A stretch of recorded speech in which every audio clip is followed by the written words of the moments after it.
بسم اللہ الرحمن الرحیم۔ دوستو، آج کی اس ویڈیو میں ہم آپ کے ساتھ حضور صلی اللہ علیہ وسلم کی بیٹی حضرت فاطمہ کے ولیمے کے بارے میں بات کریں گے کہ حضرت علی نے ان کا ولیمہ کس طرح سے کیا۔ سامعین، حضرت علی کی زندگی نہایت فقیرانہ اور زاہدانہ تھی۔ خود رسول اللہ صلی اللہ علیہ وسلم کے ساتھ رہتے تھے۔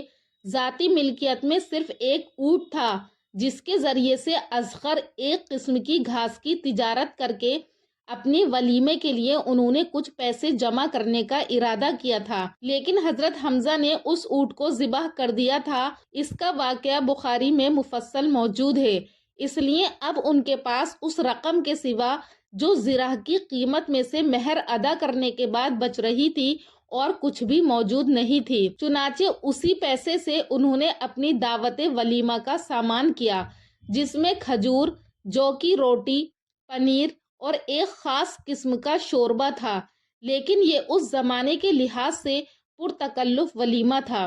حضرت اسماء رضی اللہ تعالی عنہا کا بیان ہے کہ اس زمانے میں اس سے بہتر ولیمہ نہیں ہوا، اور ایک روایت میں آتا ہے کہ حضرت سیدنا ام سلمہ رضی اللہ تعالی عنہا کے پاس رکھے ہوئے درہم میں سے 10 درہم حضور صلی اللہ علیہ وسلم نے حضرت علی کو دیے اور ارشاد فرمایا کہ ان سے کھجور، گھی اور پنیر خرید لو۔ آپ رضی اللہ تعالی عنہ فرماتے ہیں کہ میں یہ چیزیں خرید کر آپ صلی اللہ علیہ وسلم کی خدمت میں حاضر ہو گیا تو آپ صلی اللہ علیہ وسلم نے چمڑے کا ایک دسترخوان منگوایا اور آستینے چڑھا کر کھجوروں کو گھی میں مسلنے لگے اور پھر پنیر کے ساتھ اس طرح ملایا کہ وہ حلوہ بن گیا۔ پھر ارشاد فرمایا کہ اے علی، جسے چاہو بلا لاؤ۔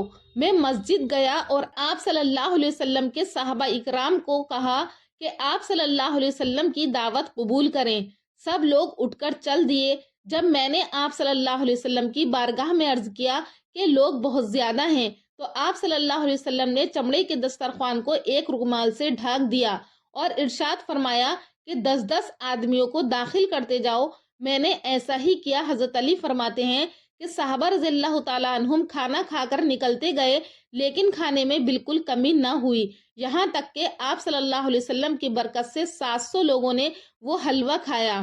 آپ کی شادی کے بعد قریش کی عورتیں حضرت فاطمہ کو طعنہ دیتی تھیں کہ ان کی شادی ایک غریب انسان سے کر دی گئی ہے، جس پر انہوں نے رسول اللہ صلی اللہ علیہ وسلم سے شکایت کی تو اس پر رسول اللہ صلی اللہ علیہ وسلم نے حضرت فاطمہ رضی اللہ تعالیٰ عنہ کا ہاتھ پکڑا اور تسلی دی کہ اے فاطمہ، ایسا نہیں ہے، بلکہ میں نے تیری شادی ایک ایسے شخص سے کی ہے جو اسلام میں سب سے اول، علم میں سب سے اکمل اور بردباری میں سب سے افضل ہے۔ کیا تمہیں نہیں معلوم کہ علی میرا بھائی ہے، دنیا میں بھی اور آخرت میں بھی؟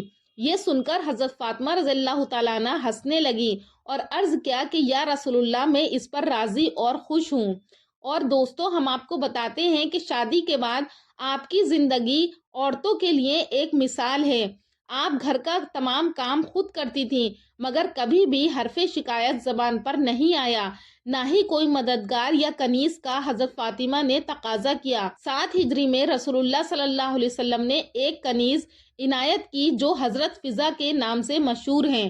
ان کے ساتھ حضرت فاطمہ رضی اللہ تعالیٰ عنہ نے باریاں مقرر کی تھیں، یعنی ایک دن وہ کام کرتی تھیں اور ایک دن حضرت فضا کام کرتی تھیں۔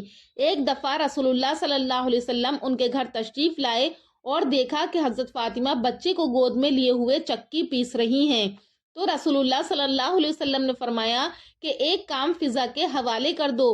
تو حضرت فاطمہ نے جواب دیا کہ بابا جان، آج فضا کی باری کا دن نہیں ہے۔ اللہ تعالیٰ نے حضرت فاطمہ کو 2 بیٹوں اور 2 بیٹیوں سے نوازا تھا۔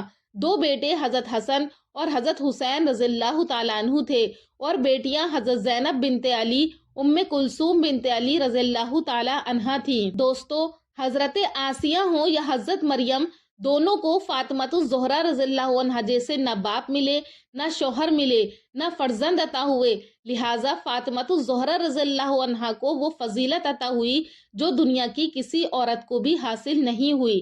جب آپ کی فضیلت ثابت ہے تو ان کی طرز زندگی کو اپنانا بھی ثابت ہو جاتا ہے، تو لہٰذا اللہ پاک سے دعا ہے کہ اللہ پاک ہمیں حضرت فاطمہ کی طرح زندگی گزارنے والا بنائے اور اللہ پاک نے ہمارے دین کے اندر کتنی آسانی پیدا کی ہے کہ دین میں ہر کام کو آسان کیا گیا ہے۔ آج کل ہم لوگ ہر چیز کو اپنے اوپر مشکل کر لیتے ہیں۔ شادی نکاح کی رسومات اور ولیمے کا اتنا انتظام کرتے ہیں جس کی وجہ سے ہم اپنے آپ کو خود مشقت میں ڈالتے ہیں، اور یہ سب فضول ہے، محض دنیا کی رسومات ہیں۔ اللہ تعالی ہمیں اپنے دین کو سمجھنے والا اور اس کو فالو کرنے والا بنائے۔